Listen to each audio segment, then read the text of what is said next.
예, MBC 노동조합 비상대책위원장 오정환 위원장님 모셨습니다. 반갑습니다. 안녕하십니까. 네. 지금 한 뵌지가 2달 됐나요? 벌써 그렇게 됐나요? 예. 예.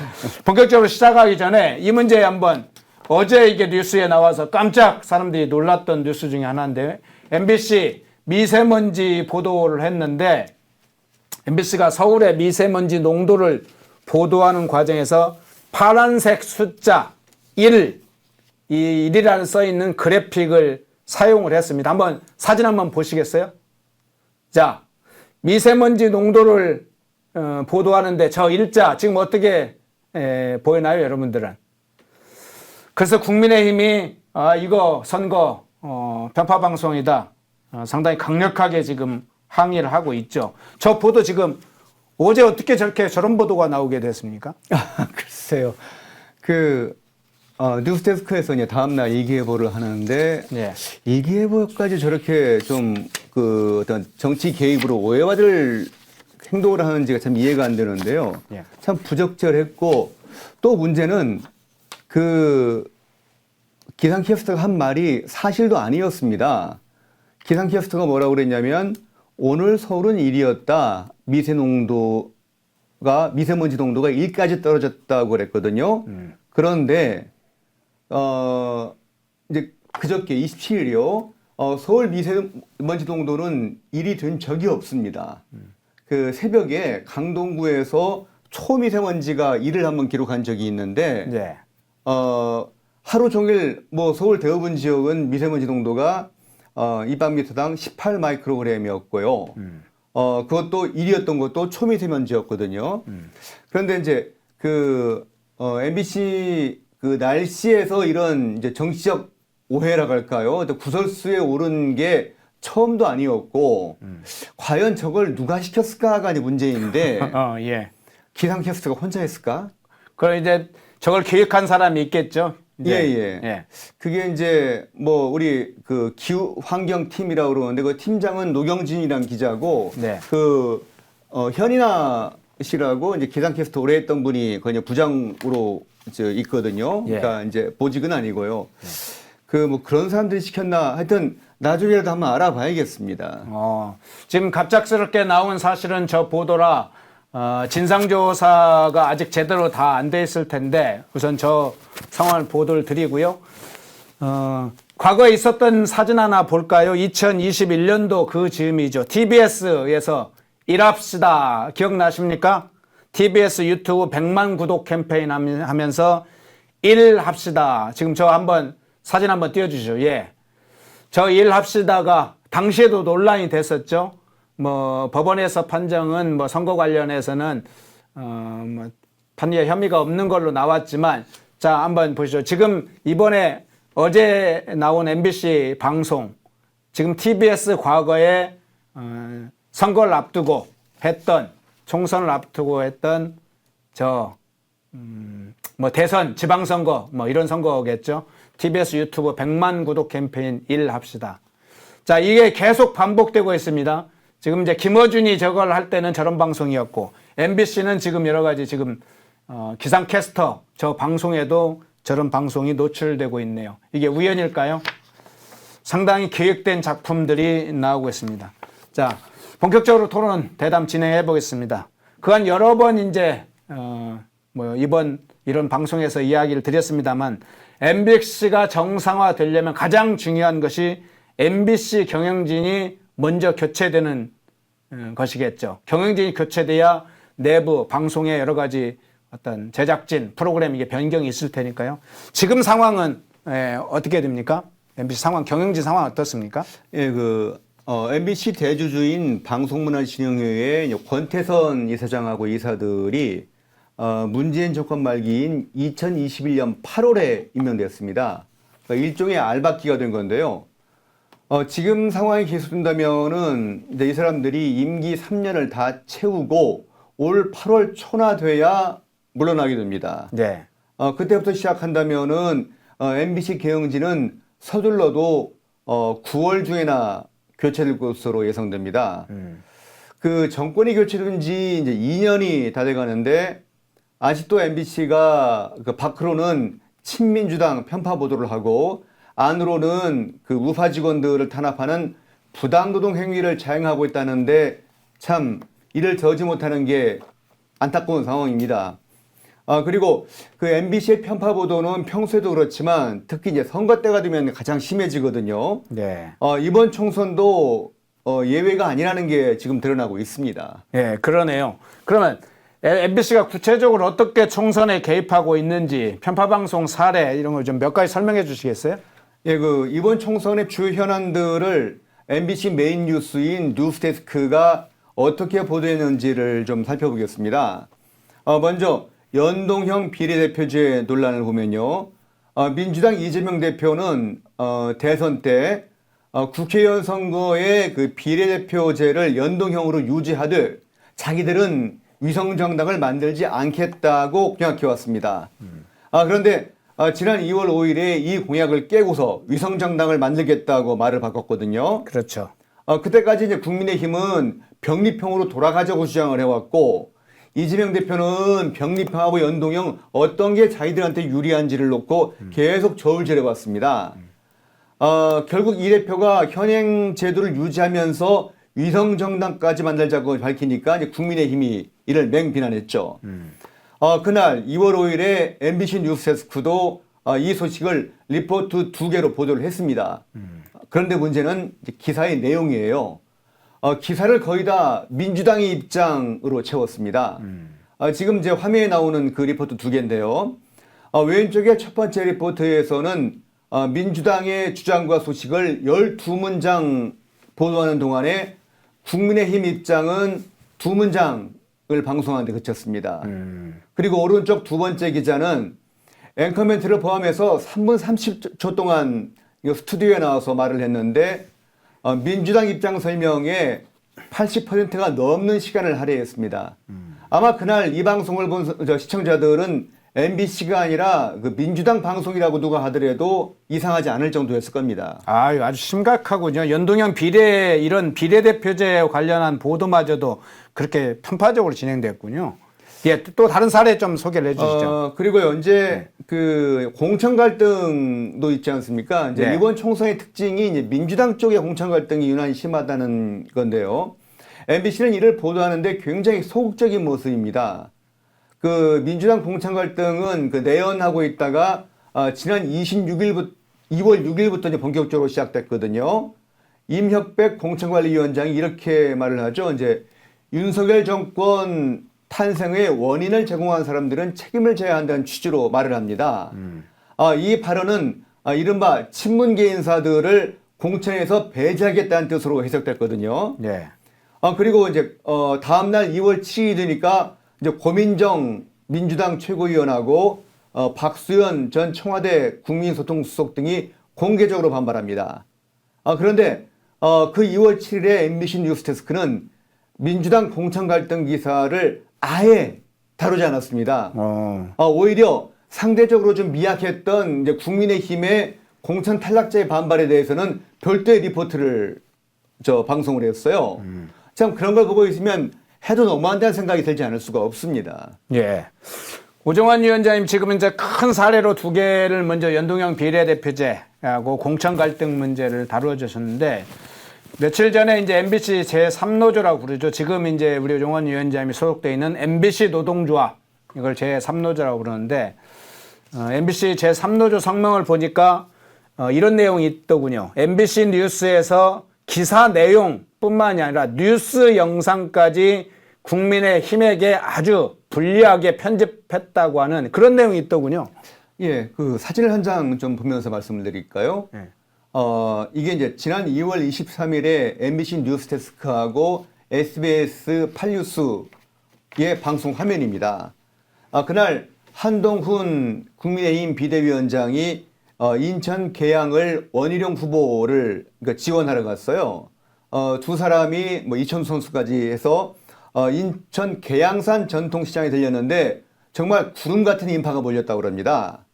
그런데 MBC는 국민의힘 동정 리포트에 이 소식을 집어넣으면서 배경화면에 저기 나오는 것처럼 6커트를 사용했는데 대부분 클로즈업이고 미디엄 샷이라고 볼 수 있는 게 하나 정도였거든요. 예. 그런데 그 같은 날 SBS 뉴스를 보면은 총 8컷 가운데 최소한 2컷은 풀샷입니다. 군중 전체를 한꺼번에 찍은 거죠.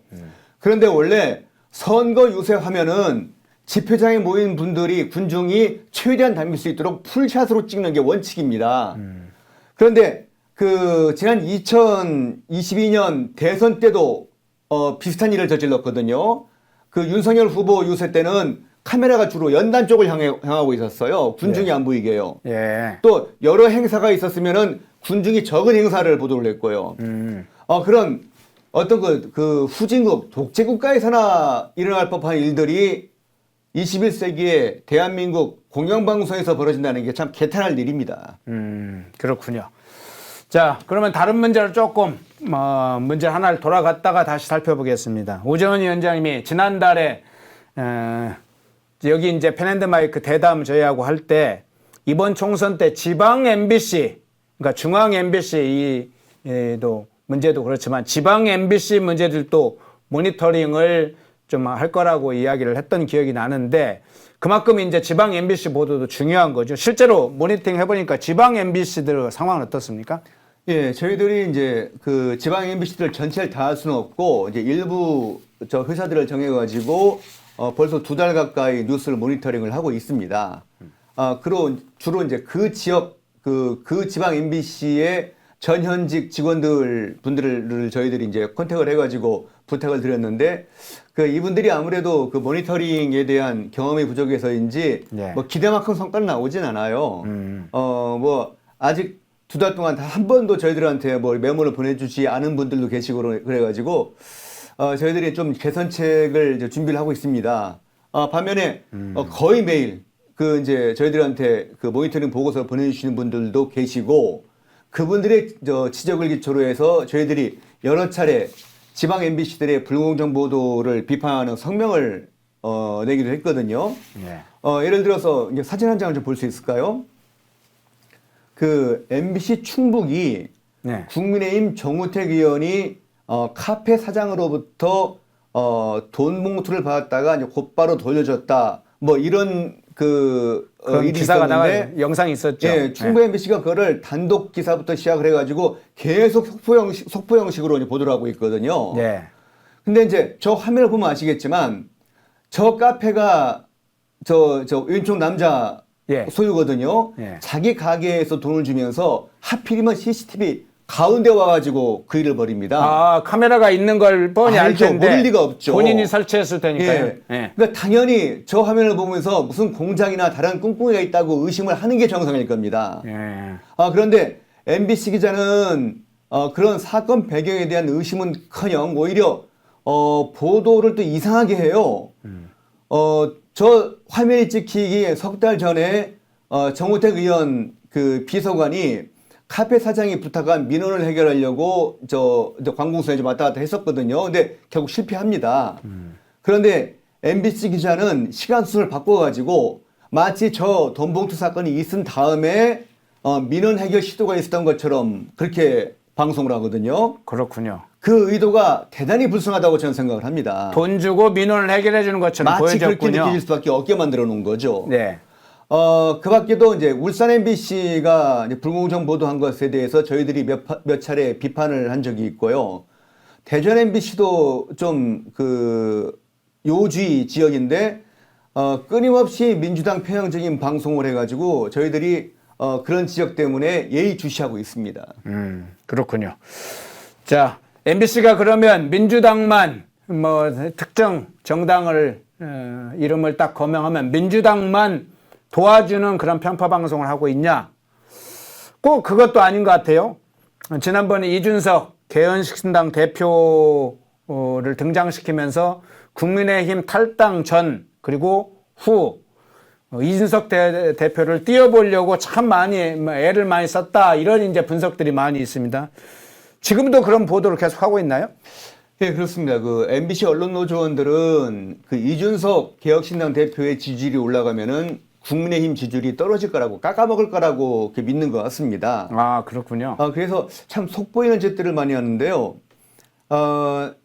저희 MBC 노조에서 1월 초에 성명을 준비하면서 지난 연말하고 이제 올 초 20일 동안 뉴스데스크에 이준석 신당이라는 단어가 들어가는 보도를 몇 번이나 했나 세어봤더니 무려 17차례나 됐습니다.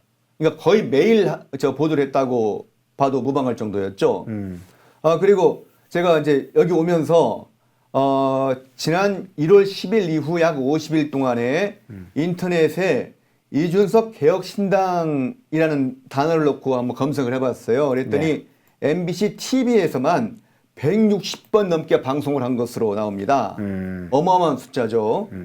MBC TV에서 매일 3번 이상은 이준석 개혁신당을 언급했다는 이야기입니다.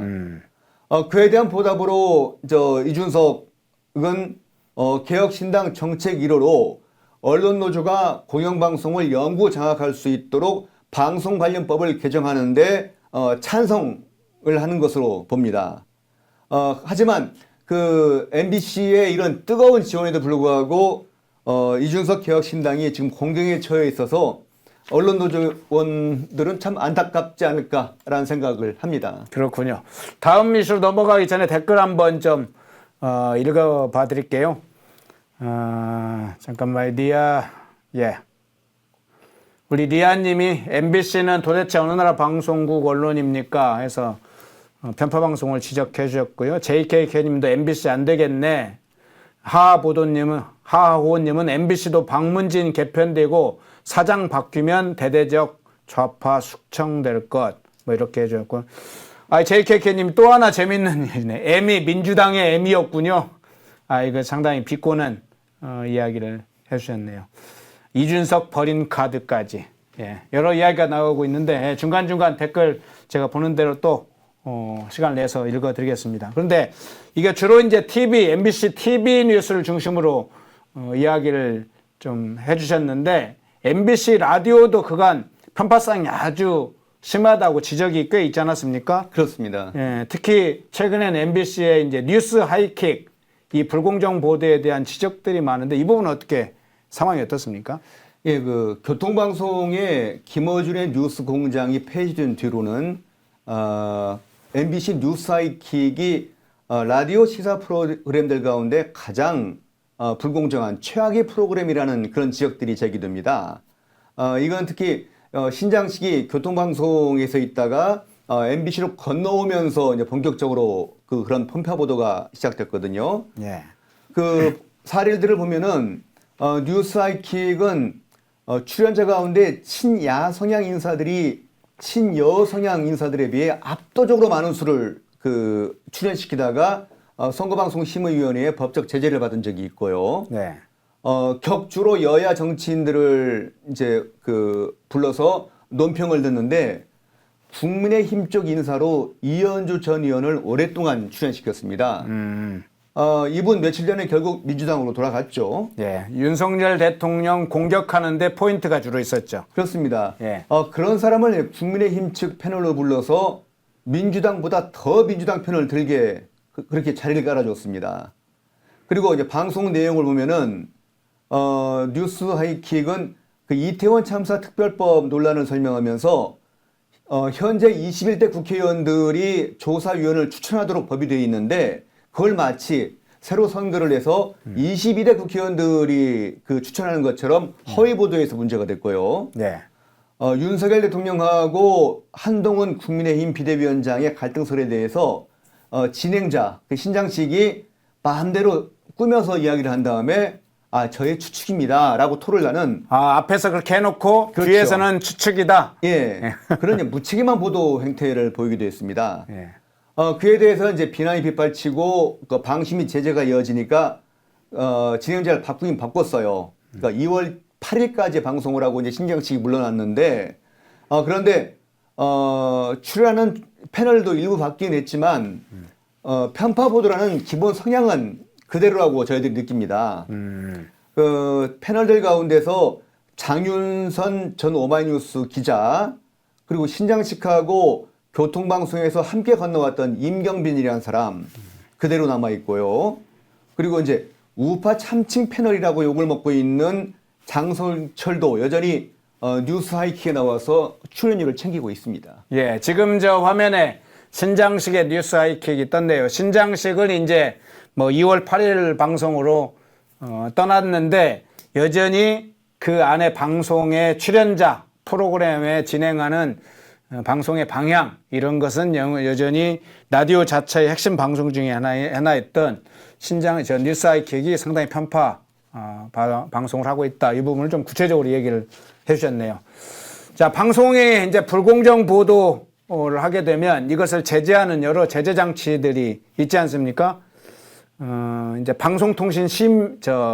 방송통신위원회도 있고요. 선거 때는 특별히 이제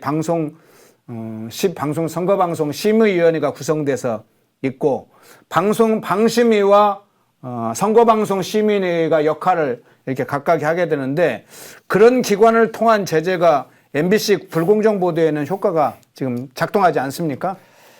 예, 그 문재인 정부 때는 MBC가 그 정권의 나팔수라는 말을 들을 정도로 친정부 방송을 했습니다. 예.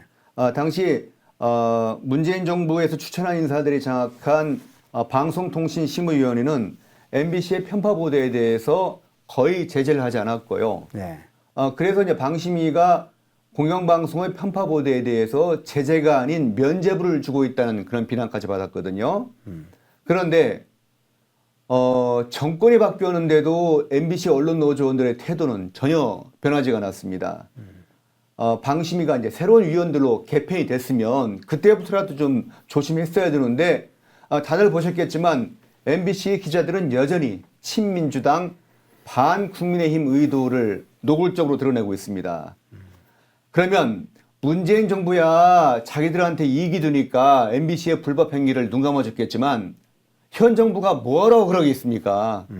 그러니까 여기저기서 이제 방심위에 민원이 제기되고 법정 제재가 줄을 잇고 있죠.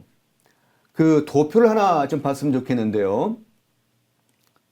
그렇게 해서 이제 방심위를 통해서 받는 제재가 보면은 2021년에는 한 건이었고, 예. 2022년 4건, 그리고 이제 그 2024년이 되면 주의뿐만 아니라 과징금까지 나오면서 이제 벌점이 맨 오른쪽에 있는 벌점이 25점까지 늘어납니다. 상당히 점수가 많이 벌점이 늘었군요. 예. 이게 이제 그 오늘 불공정 보도를 했으면 바로 그 다음날 심의가 되는 게 아니라 예. 신청을 하고 나서 이게 쭉 밀려 있어요. 뭐 제가 알기로 6개월 이상씩 지금 그 민원이 밀려 있기 때문에 아직도 많이 남아 있다는 거죠. 그러니까 지금 하는 그 심의는 뭐 기급 심의 말고는 대부분 수개월 전이기 때문에 아직도 벌점을 받고 징계를 받을 게 상당히 많거든요. 네. 그런데 지금 그러니까 2021년부터 24년까지 받은 벌점을 합치면은 저게 이제 TV입니다. 라디오 빼고요. 지금 46점까지 올라와 있어요. 이게 왜 중요하냐면요. 그 방통위가 방송 제어가를 할 때 만점이 이제 1100점이거든요. 그런데 650점 아래가 되면은 방송 제어가를 불허할 수가 있습니다. 기준점이 이제 650점이요? 예, 커트라인이에요. 그런데 그 MBC가 이제 2020년 12월 문재인 정부 때죠. 그때 이제 4년 기한으로 제어가를 받으면서 받은 점수가 683점이었어요. 그리고 그때 받은 그 제어가 기간이 올해 말에 12월에 끝납니다. 그러면 이제 다시 이제 그 평가를 할 텐데 최고점을 받으면 당시 MBC는 문재인 정부 때 정권이 나팔수였기 때문에 최고점을 받았을 텐데 그게 683이거든요. 예. 이 이상으로 받기는 사실 힘듭니다. 그 점수 또 받았다고 가정을 하더라도 지금 받은 벌점 46점을 빼면은 이미 커트라인 밑으로 내려가 있어요. 그러면은 그 지금부터라도 그러니까 조건부 제어가라도 받으려면은 뭔가 좀 보도의 공정성을 향상시킬 노력을 하든지 뭔가 노력하는 모습을 보여야 되는데 없어요. 그러니까 지금 MBC 안영중 사장이나 gen영진 그 언론노조 기자들은 거의 될 대로 되라는 식으로 행동하지 않나 그런 느낌을 받거든요. 참 문제가 큽니다. 그렇군요. 자, 프리님이 이렇게 댓글 주셨는데 아까 이준석 얘기 나오니까 MBC가 이준석이 좋아서 띄워주는 게 아님 MBC가 이준석 띄워주는 이유는 이준석이 분탕 쳐야 국힘이 망하니까 트로이 목마 이준석을 띄워주는 이간책이다. 뭐 이런 이야기를. 예. 좋은 댓글 감사합니다. 그런데 이제 MBC 언론노 기자들도 결국은 자기 회사에 몸담은 직원이고 회사가 문을 닫으면 본인도 회사를 떠나야 되는 상황도 올 수 있잖아요. 도대체 어떤 생각을 갖고 있길래 이렇게까지 아주 강도 높게 편파 방송을 반복적으로 하는 것일까요? 아마 MBC 언론노조 기자들은 현 정부를 막 흔들어서 민주당이 정권을 탈환하도록 만들면 모든 것이 한꺼번에 해결될 거라고 생각하는 것 같습니다. 그래서 회사 존립이 위태로울수록 더욱 불공정하고 더욱 편파적으로 방송하는 기상천외한 일이 벌어지고 있거든요. 믿기 힘든 일이지만 지금 MBC는 그런 일들이 다반사로 벌어지는 회사가 되었습니다. 예를 들어서요. MBC TV뿐 아니라 라디오도 지금 벌점이 착착 쌓여가고 있는데요. 특히 뉴스 하이킥 때문에 올 들어서만 5건의 법정 제재를 받았습니다. 정상적인 언론사라면 해당 제작자들을 징계하거나 최소한 자숙하도록 조치를 취했겠죠. 그런데 MBC는 그 반대로 했습니다. 며칠 전에 뉴스 하이킥 PD한테 격려상을 줬어요. 잘했다고. 정말 기가 막혀 말이 안 나올 정도입니다. 이거는 일종의 국가 방송심의 제도에 대해 선전포고를 한 게 아닌가 저는 그렇게 생각을 합니다. 물론 MBC 언론노조원들도 회사가 방송 허가를 잃는 거를 원하지는 않습니다. 그러면 회사가 없어질 수도 있잖아요. 그렇죠. 그렇다고 지금 무슨 방법을 찾는 것도 아니고 불공정 보도를 줄이려고 노력도 별로 하지 않습니다. 그리고 참 얄궂은 게 MBC 언론노조원들이 저희 제3노조를 믿고 있다는 그런 소리도 들립니다. 늦어도 올 9월이면은 MBC 경영진이 이제 바뀌고 저희 이제 제3노조원들이 많든 적든 이제 새 경영진에 합류가 되면 그렇겠죠. 저희 제3노조 사람들이 현 정부로부터 방송 지역을 받아올 거다. 그런 경영진이 말이거든요. 교체되고 제3노조가 나설 것이다. 예. 그런데 정치권하고 거래를 통해서 뭔가 얻어낼 수 있다고 생각하는 그런 사고방식이 참 한심합니다. 그런 생각이니까 지금까지 민주당 나팔수처럼 행동하고 결국 여기까지 왔죠. 그런데 MBC가 살아남으려면 정치권하고 협상을 하고 주고받는 게 필요한 게 아니라 먼저 국민의 신뢰를 회복하고 MBC 보도가 공정하다는 그런 기대를 다시 얻어야 되고요. 그래서 누구라도 MBC라는 공영방송이 대한민국에 필요하다는 그런 인정을 받아야 합니다. 그런 가장 기본적인 원칙에 먼저 인식에 공감대가 있어야 되는데 그러기까지 MBC에 과연 충분한 시간이 있을지는 참 걱정스럽습니다. 네. MBC가 그간 이제 해온 편파 방송을 뭔가 시정하겠다, 반성하고 뭔가 변화의 의지를 보이고 공정방송, 공정보도에 나섰으면 좋겠다. 이런 이제 기대를 하시는 분들이 있을 겁니다. 근데 그게 가능할지 일단 저는 상당히 의문입니다. 지난 연말에 좌파 유튜브 채널에서 공개한 친북 목사 최재형의 김건희 여사 함정 취재를 MBC가 또 정치 이슈하려고 하고 있죠. 아직도 이제 MBC가 이 문제에 대해서 굉장히 매달리고 있는 모습을 보게 되는데요. 그래서 그런 기대를 지금 하기 어렵지 않은가 이런 생각도 드는데요.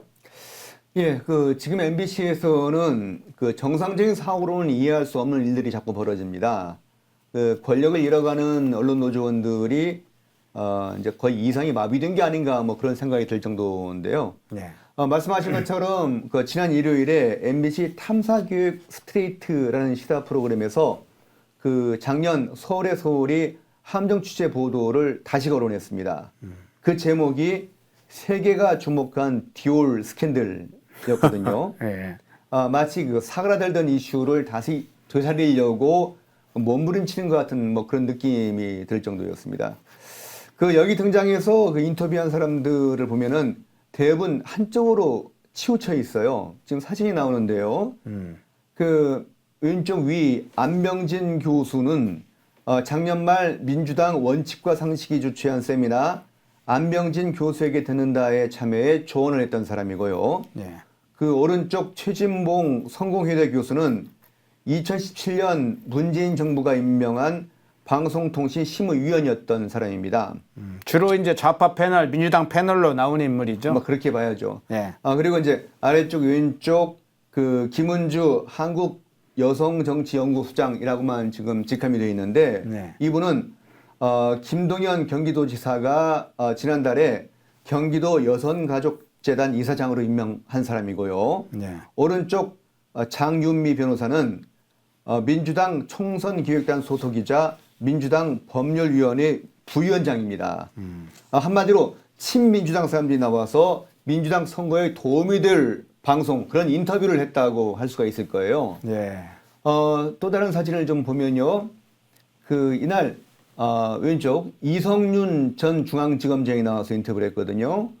이 사람은 추미애 법무장관 라인이고 윤석열 검찰총장 징계를 주도했던 인물로 그렇게 알려져 있는 사람입니다. 네. 지금은 그 전북 전주 의뢰 공천을 신청해서 한참 경선이 진행 중인 예비 후보예요.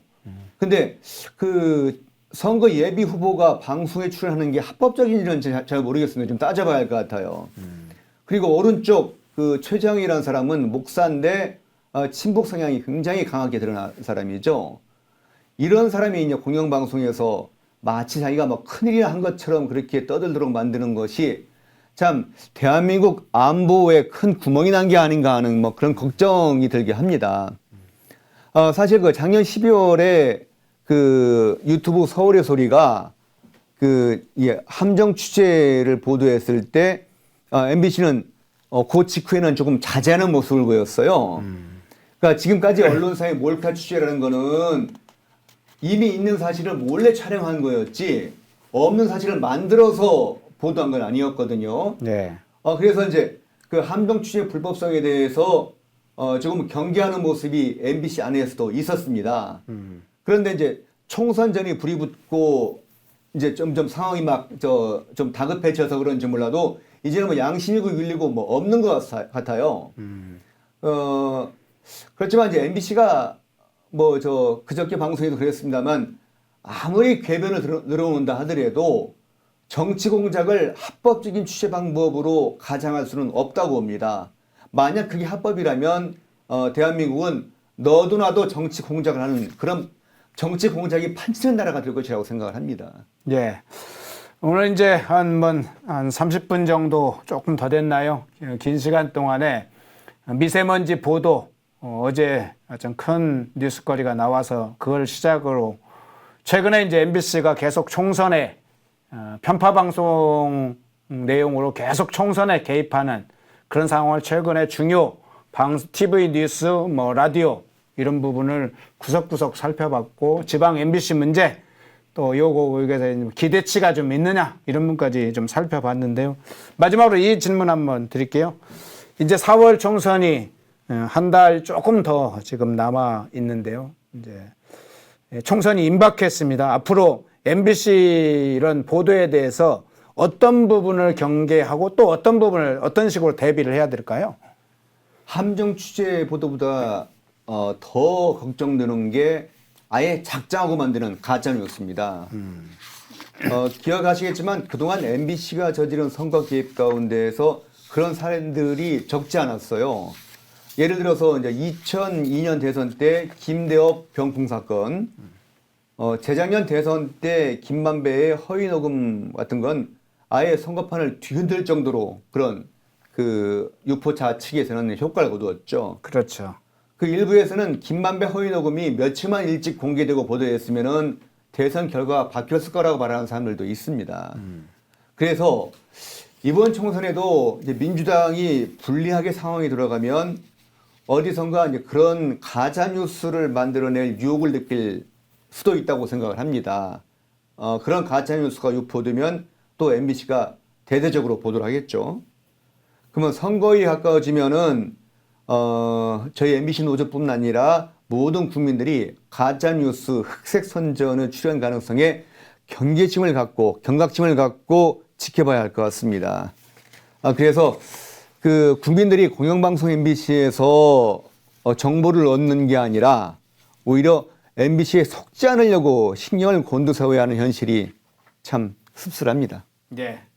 오늘 오종환 MBC 노동조합 비상대책위원장님 모시고 MBC의 최근 특히나 이제 선거 앞두고 총선에 편파방송, 정치 개입하는 구체적 사례를 살펴봤습니다.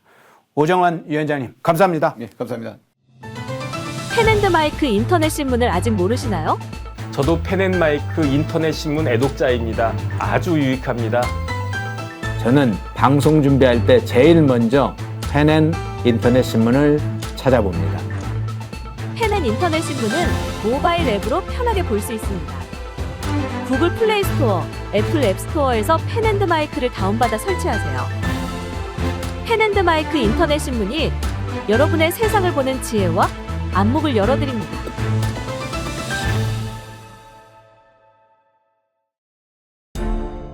모두가 숨죽이고 침묵하던 시절, 펜앤마이크는 앞장서 자유와 민주를 외쳤습니다. 자유파 정권 탄생을 위해 싸웠습니다. 2024년에도 펜앤마이크는 쉼없이 달려갑니다. 2024 총선 자유파 승리를 위해 노력하겠습니다. 자유민주주의 체제수호의 선봉이 되겠습니다. 왜곡된 대한민국 역사를 바로 세우겠습니다. 2024년에도 펜앤마이크를 응원해 주십시오.